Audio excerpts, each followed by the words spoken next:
Hey everyone, in this video I'm doing a quick update on the technical outlook of the US stock market by looking at the S&P 500.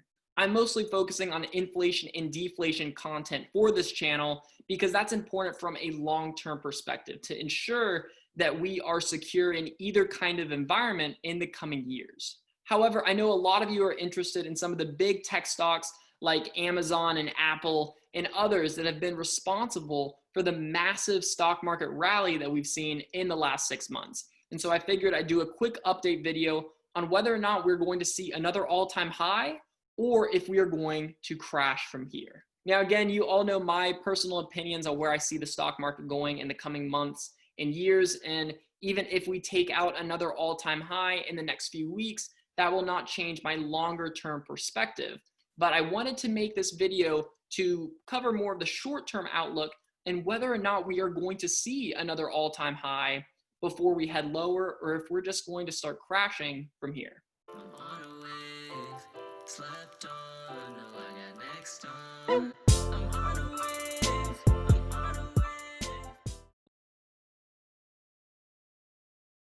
So here is the daily chart on the S&P 500. This right here is the crash during March, and here is the recovery since.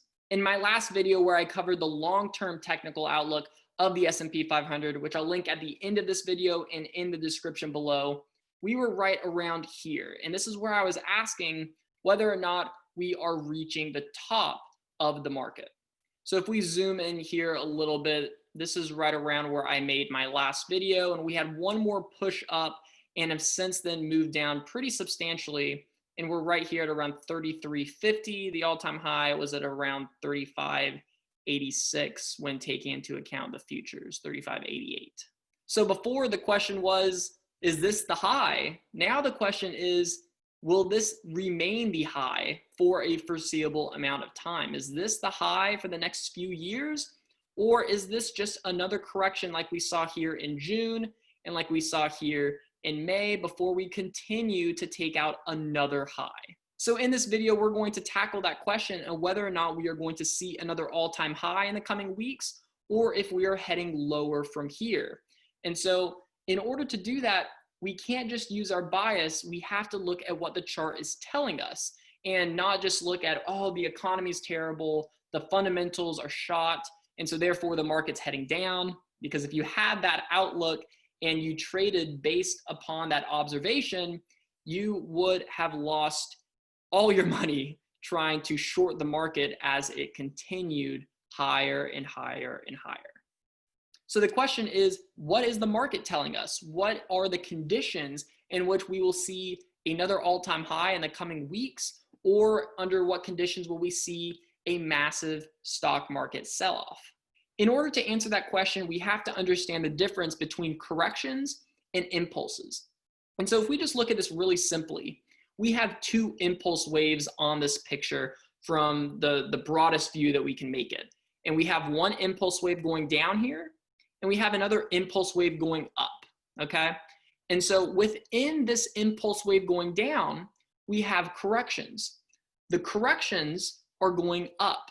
Here's a correction, impulse, correction, impulse, correction, impulse. So we can see that the trend during February and March was down, and when the market went up, that was just a correction within a larger move down.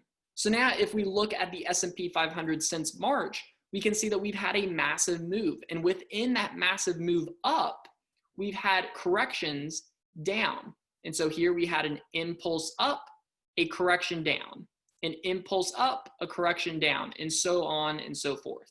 So the question that we have to answer is this right here a correction? Just like this was a correction over here in June and this was a correction over here in May? Or is this the start of an impulse move down in which we'll see something like this that we saw during February and March, in which we'll have basically a major change of trend? So something very distinct about impulse waves and corrections are that impulse waves are usually more like 5 waves, while corrections are more like 3 waves. So this is what an impulse wave looks like. It's 5 waves. After 5 waves, you usually get a correction. And corrections are more characterized as 3 waves. They don't look like these kinds of 5-wave movements. And so we could call it wave 1, wave 2, wave 3, and that's kind of a correction. And what follows a correction is another impulse. And there you have it from here, going up, 1, 2, 3, you could say 3 over here, 4, 5. Again, this is very hard to time during the moment or in real time. It can be very difficult to actually look at these kinds of patterns, but that kind of gives you a good idea. This is a larger trend up. Here we have a correction and then a larger trend up. And then here we go again. We have another correction right here.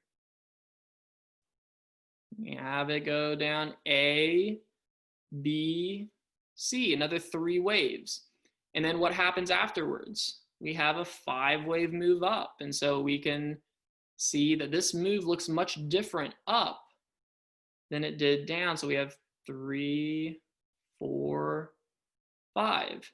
So we can see that these 5-wave moves are much more, they're steeper, but they're also much more, what's the word? They're more definitive. So when we zoom out here and we look at these black lines, which are impulse waves, and then we see these red lines, these are corrections. And we want to be on the side of the impulses. And so the question is what we're seeing right now just another correction in which we could label it something like this, in which it's 3 waves? We would say something like A, B, C. And then are we going to have another 5 waves? And if you actually look at this, it looks pretty much like 5 waves on the short-term chart.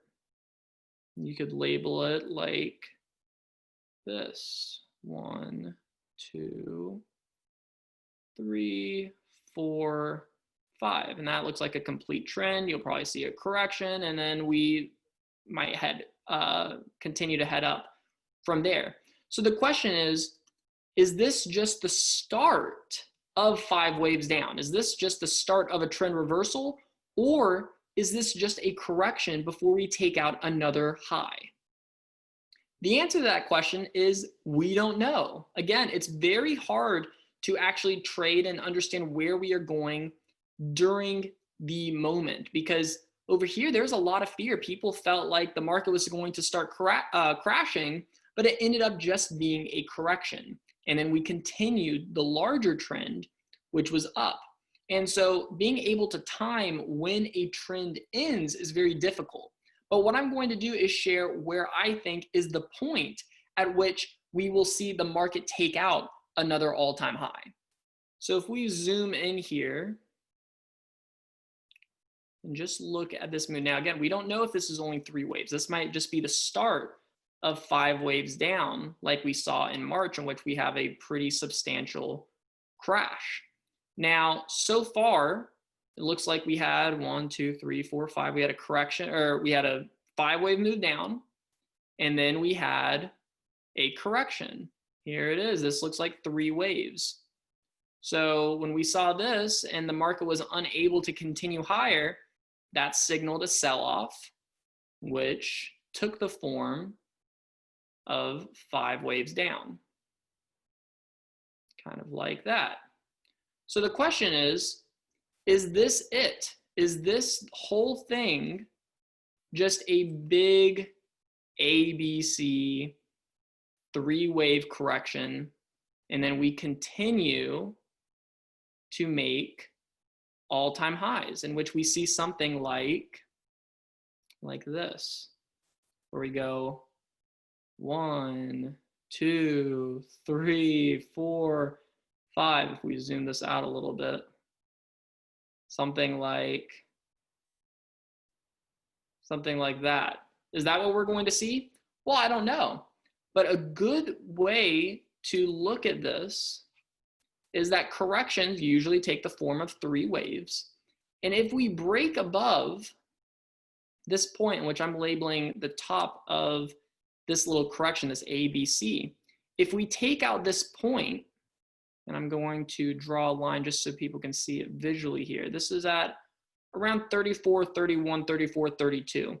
If we take this point out and we break this, what we call resistance, then we will have a much higher likelihood of taking out new highs, because then the move from the all-time high down over here to 3,200 just looks like 3 waves. You can't really count this as 5 waves. Real quick, just in order to kind of understand this, the theory in 5 waves is that you have 5 waves that are not overlapping. And so this wave over here cannot overlap the 4th wave. So there has to be some margin between the top of the first wave and the bottom of the 4th wave. It works the same way if you're moving down, in which the 4th wave, when we have this wave, it can't take out the bottom of the first wave. And so it's something like that, and that's a complete 5 waves. So far, this correction that we've seen since the all-time high back a few weeks ago does not look like 5 waves. It looks like 3 waves. Now, it could develop into 5 waves, but in order for it to develop into 5 waves, we need to take out this low. And we need to take out this low before we take out this high right here. If we take out this low, then that opens up a large piece of real estate that could really take this market down below 3,000 and further lower. But if we take out this high over here at 34.32, then it makes it much more likely that this move from the beginning of September down to September 24th, around the end of September, was just a correction within a larger move up.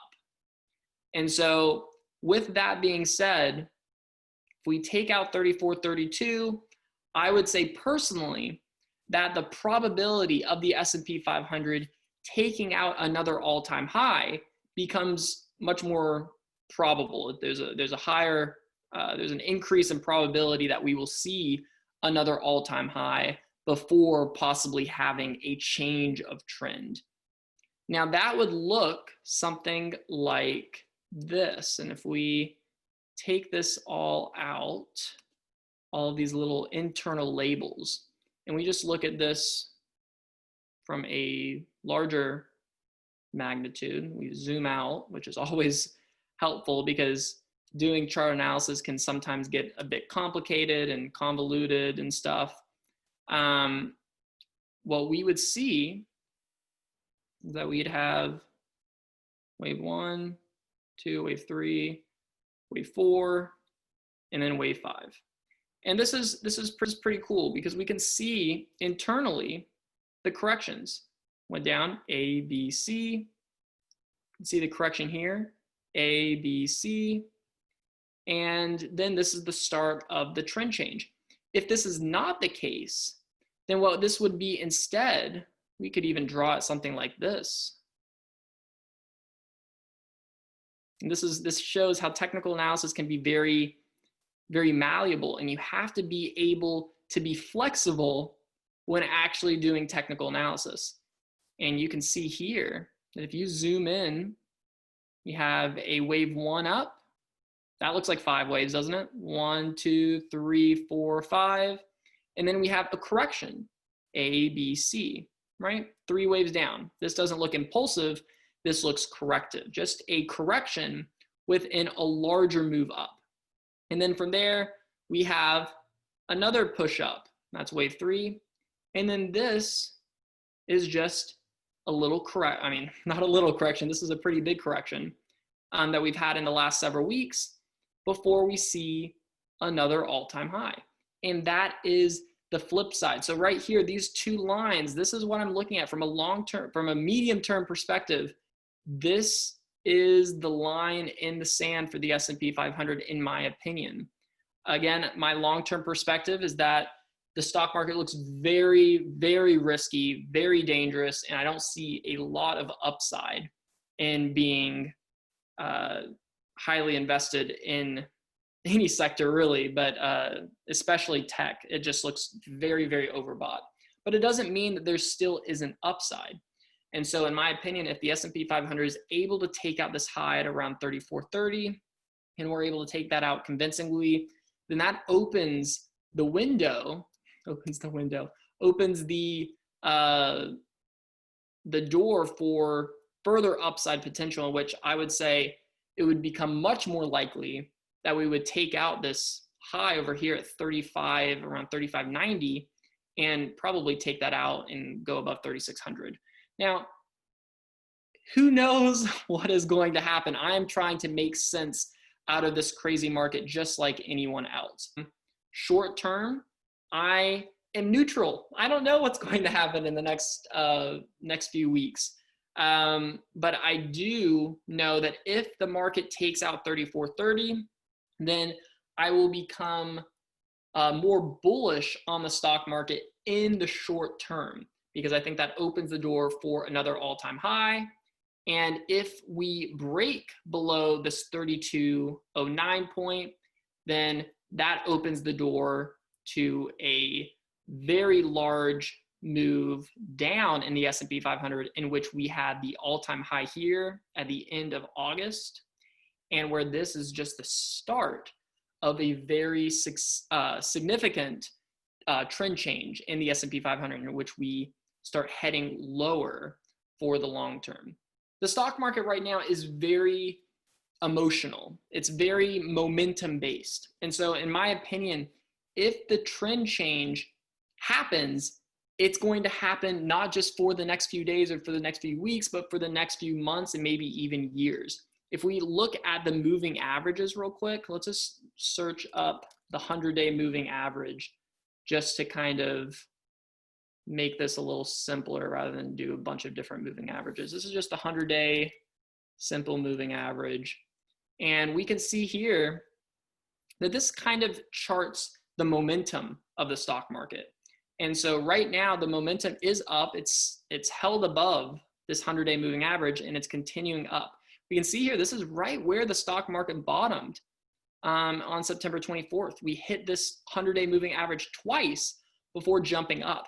And so in my opinion, I think if the market does start taking out this 100-day moving average, and more importantly, this price action over here at 3210, then that opens the door to not just another part of a correction down, but a very large impulse in which the momentum, the medium-term momentum, switches from a move up, which we have had in the last 6 months, to a trend down, in which we start seeing something like this develop, but from a larger magnitude.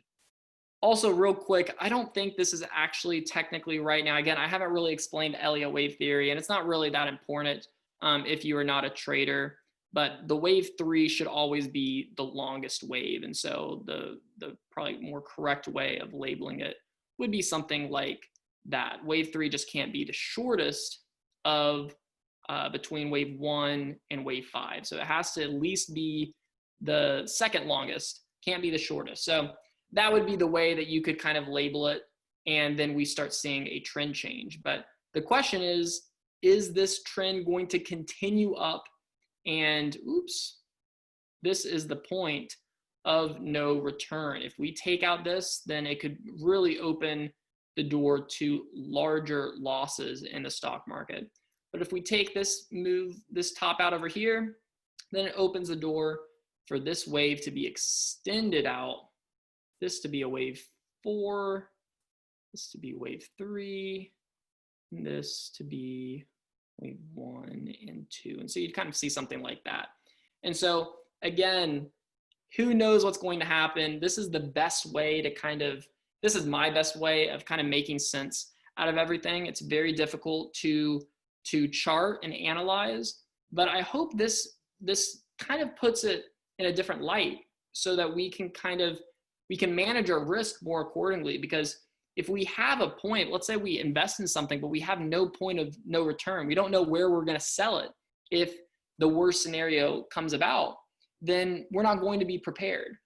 And so having this worked out in whatever way it is, there's no right or wrong way to situate your risk, as long as it works for you and it's something that you can measure and understand, so that you can follow.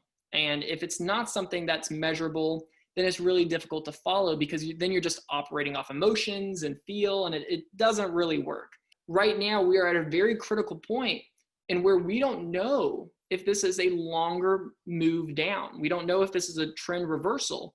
And I think everyone can kind of agree that there are a lot of fundamental risks right now in our economy and in the world. Just looking at it from a geopolitical standpoint, there's a lot of reason to be conservative and be risk averse right now. And so that's kind of where we're at.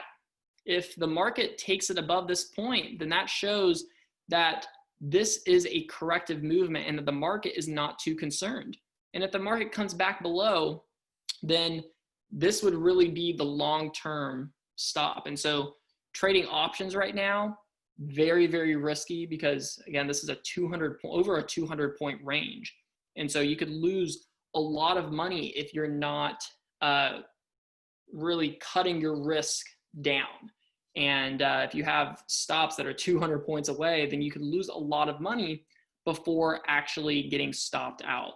And so in my opinion, this is not a time to be doing a lot of trading or doing a lot of, I would say it's more like gambling right now. And there will be times where there is more clarity, but right now it's not the time. We are in a very large range in the middle of a potential trend reversal. And right now it's about conserving capital and just trying to be patient. Patience. I can't stress it enough, because I know a lot of people are just so concerned about making money, getting a return. But sometimes it's best to sit on the sidelines and wait for an opportunity rather than to try to chase and create one when there is not one there. So in conclusion, here is the setup that I think we are in. I think there is a very big range between this red line and this green line where there is a lot of uncertainty. But if we break above the green line, I think this will make the structure that we've had from the top to the bottom since the end of August to around the 24th of September, that would look more like a correction, in which it would indicate that we have another high to go before we actually start a major trend reversal. However, if we stay below that green line and then we break the red line and break below that 100-day moving average, then I think this opens up the floodgates to a larger move down. Now, again, my longer term perspective of where the market is bound to go in the coming months and years will not change if the market takes out another high. It would only change if the economy actually starts recovering fundamentally and we actually start seeing some growth in the data. But right now, that's not the case. The economy is contracting while the stock market is expanding. And so that kind of divergence means that eventually the two should coincide together. And that's why I am particularly bearish on the market. But if we get above this green line, we could have another all-time high before the market starts trending down for the coming months and years. Now, if the market breaks above the green line, it doesn't mean we are guaranteed for another high. Just in my opinion, I think there is a much higher likelihood of us taking out another all-time high if we break above that green line, just because it would look like a correction down rather than an impulse down.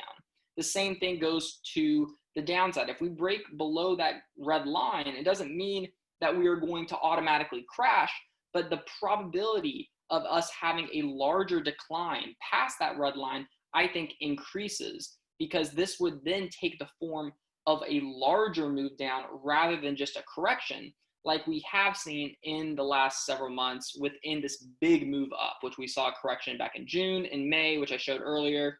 And so if we take out this red line, I think this would start manifesting in a much larger decline and could be the start of a massive stock market decline and crash that is just the beginning of what we will see unfolding in the coming years. And between this green line and red line is the question mark. And that basically sums it up. I kind of think of it as no man's land. You don't really want to be doing a lot between this range because the market can do a whole lot of things within this range, and it's very difficult to predict or kind of anticipate or even manage your risk, especially since this is a 220-point gap. And so in my personal opinion, I think it's very risky to be trying to trade within this range because it can do so much in the meantime, in the short term. And that's why I think we're seeing so much uncertainty in the market and also so much volatility, with the market violently swinging up and down. Again, being able to make sense of the market in real time is very difficult. And right now, it is not easy at all. I'm not going to try to make it out like this is a simple spot that we are in. And this further supports the reason why I think there is a lot of risk and limited upside in trying to squeeze out potential gains in this highly overbought and overextended market. So these are just my raw thoughts on the market right now. I just wanted to throw this video up and share it with you all for anyone that is interested and currently involved in some of these massive swings that we're seeing in the stock market. And again, anything can happen in this wild market, but it's really important that you have your ranges set and you understand how much risk you're taking on. Because if you don't really know how much risk you're taking on literally, and you're not able to actually measure that, then you're not going to be able to cut losses in the case that you're wrong. And you'll also not know when to take profits when you've arrived at a target. Because if you don't have a plan, then most likely you're not going to execute well after the market manifests in whatever way it ends up manifesting. Anyways, if you have any questions about this, please let me know in the comments. I know that technical analysis can be really convoluted and confusing and weird, and I totally get that, especially if you're not familiar with looking at a lot of this stuff. So yeah, please be sure to leave a question in the comments. I'll do my best to get back to you in a timely manner. I'm a full-time student right now, so I'm working on juggling classes and also managing my trading accounts during the week, and also trying to make some awesome content for you all on this channel. And so I'm really focusing on inflation, deflation. That's what's really important to me from a long-term perspective. But I want to just give you all this quick update on the stock market, why I have these opinions, and really the levels that I think people should be focusing on for whether or not we are going to see another all-time high over here, or if we are going to start heading much, much lower. So with that being said, stay tuned for my inflation deflation videos coming soon, and I will see you all next time.